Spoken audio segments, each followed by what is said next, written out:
Sa matag relasyon, adunay mga kahimtang nga maghatag og kalipay ug kasakit. Apan unsa ka ang mga gugma nga atong gituohan magbag-o tungod sa mga butang nga wala nato damha.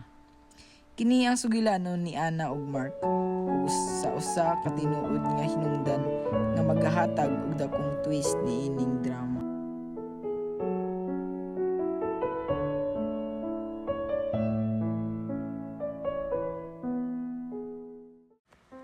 Maayong gabi, DJ. Tawga lang ko og Ana. Nagsulat ko kay gusto na ko i-share ang akong sugilanon, bisan pa man sa kasakit. Siguro maghahatag ni og leksyon sa mga maminaw, labi na sa mga nagatago sa ilang mga tinuod nga gibati.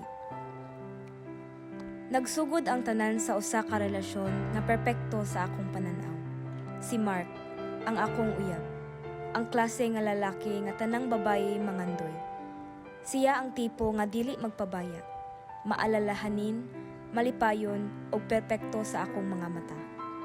Bisan unsa pa kabisi ang iyang adlaw, maghatag gihapon siya og oras para nako. Ug ingon ako, DJ, nang hinaot ko nga siya na ang lalaki para nako.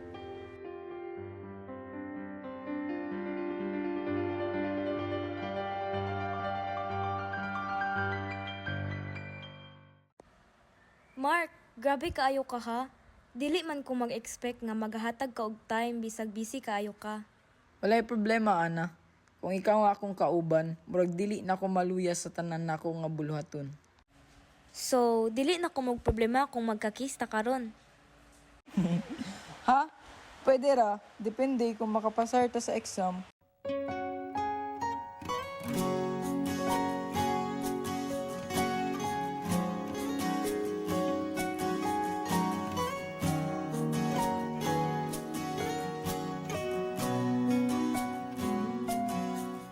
Apan sa dihang nisulod mi sa college, nag-start na ko og mabati nga nagkalain na si Mark. Kanunay na lang siya mag-ingon nga busy siya sa schoolwork. Magpabilin lang siya nga hilom ug murag wala na siya gana mag-istorya nako. Ako, nagapaningkamot nga makig-communicate. Pero siya, murag ang kalipay wala na sa iyang mata.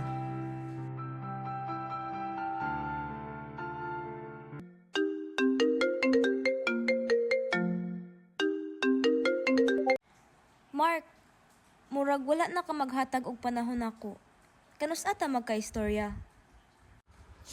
Pasensya na, Ana. Grabe kayong schoolworks. Kinahanglan yun na ako mag-focus. Promise, magka-time ra tapuhon. Lahi na Mark, murag magkalayo na ta. Pasensya na, Ana. Isud lang jud kaayo ang tanan karon. Mura kog nangutana kung asa na ang Mark nga kailan nako. Asa na ang lalaki nga maghatag og panahon, magpakita og mga malipayong butang, ug magpasabot sa akong kasing-kasing. Pero DJ, bisan unsaon ako og pangutana, dili gyud siya mutubag sa akong mga gipangayo. Ang akong pangutana usara. Unsay nahitabo?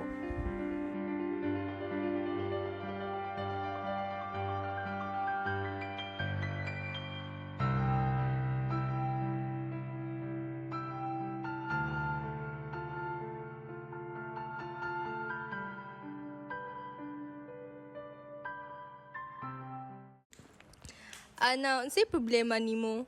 Murag dili lagi ka okay. Maya, akong gibati kay dili na pareha si Mark. Nagpuyo lang ko sa akong mga damgo nga magka-time siya nako.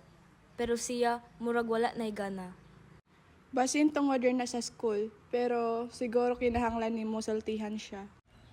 Siguro, pero ako lang ba ang problema? O naabay lain nga hinungdan? Ana, dili ko gusto nga magduda ka, pero siguro kinahanglan nimo tan-awon ng uban nga aspeto na ay posibilidad nga wala siya nagpasabot sa iyang gibati sa imong atubangan. Unsay pasabot nimo, Maya? Basin naa siya laing giisip nga tao, Ana. Dili ko gusto nga maghimo og conclusion, pero murag nagkausab siya.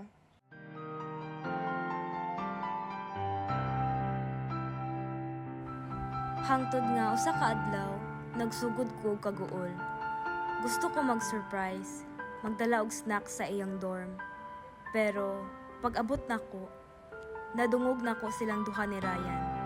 Siya ang best friend ni Mark. Nakuratan ko sa akong nadungog.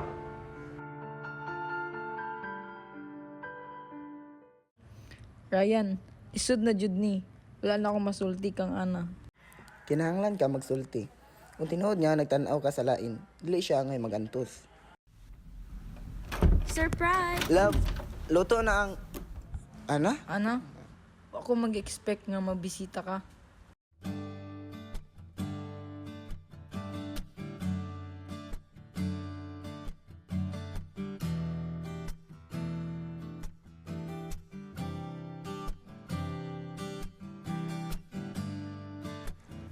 Mark, kinahanglan ba ko magduda?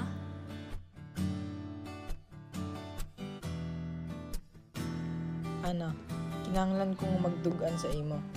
Ang problema, wala na akong gibati ang akong gibati sa imo. Dili ikaw ang akong gihigugma.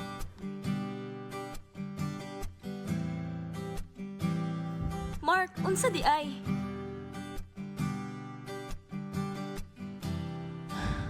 Ana, ang tinuod, akong gibati para ni Ryan. Dili na ako gusto nga magduda ka, pero siya ang akong kasing-kasing.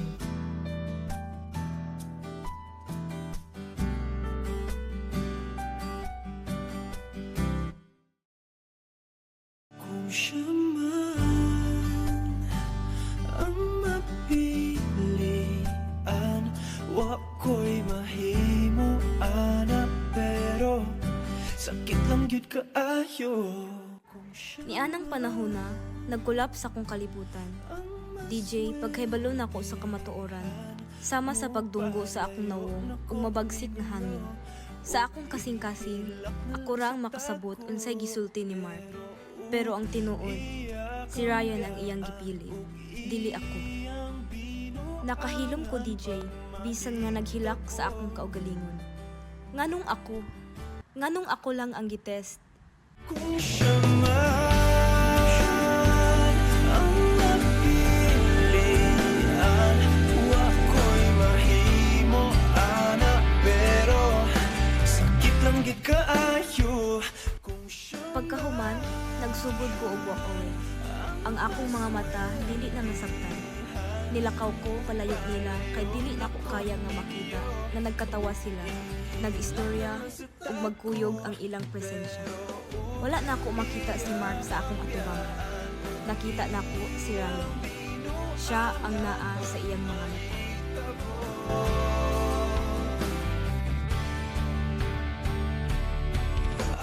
Ana ako sa kahimtang nga dili na ko kabalo sa akong buhaton. Sakit, DJ. Kay nagtan-aw lang ko ug nagpasabot sa akong kaugalingon nga anong dili na lang ako. Kung ikaw man ang magustuhan, wako'y mahimo ana, pero ang pingin siya palihog ko sa Apan usara ka leksyon sa kinabuhi. Ang gugma dili gyud mapugos. Ang tinuod nga gugma maghatag og kalibay bisan pa man kung unsay sakit nga atong makita. kanta mong respeto. Wala ko magsugod og kalagon. Nasakitan ko, oo. Pero mas nasabtan ko na lang nga ang gugma dili sa tanan nga magapadayon. Nagpasaylo ko ni Mark ug Ryan ug nagpasalamat ko sa mga oras nga sila nahimong bahin sa akong kinabuhi. Bisan pa man, akong gisabtan nga ang tinuod nga gugma magabati lang sa natural nga paagi. Ug para kay Mark, ang tinuod nga gugma naa di ay kang Ryan. Salamat sa pagdawat sa akong sugilanon, DJ. Siguro sa mga maminaw nga nag-antos, matag adlaw usara ka leksyon nga magabatunan. Ang gugma maghatag og kapayapaan sa matag kasing-kasing, bisan pa sa kasakit.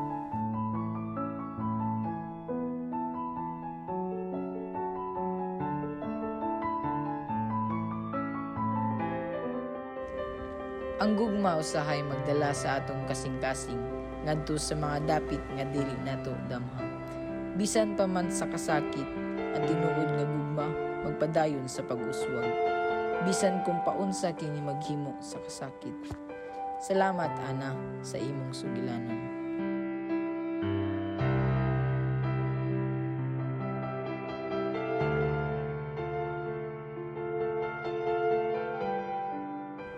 Ang sugilanon ni Ana nagpasabot nga dili tanan nga relasyon magpadayon. Apan ang tinuod nga gugma magpadayon sa pagdawat o pagpasaylo. Hinaot nga kitang makakat-on sa leksyon nga atong natunog karon. Nga ang tinuod nga gugma dili magapanuko sa pagsulti sa tinuod.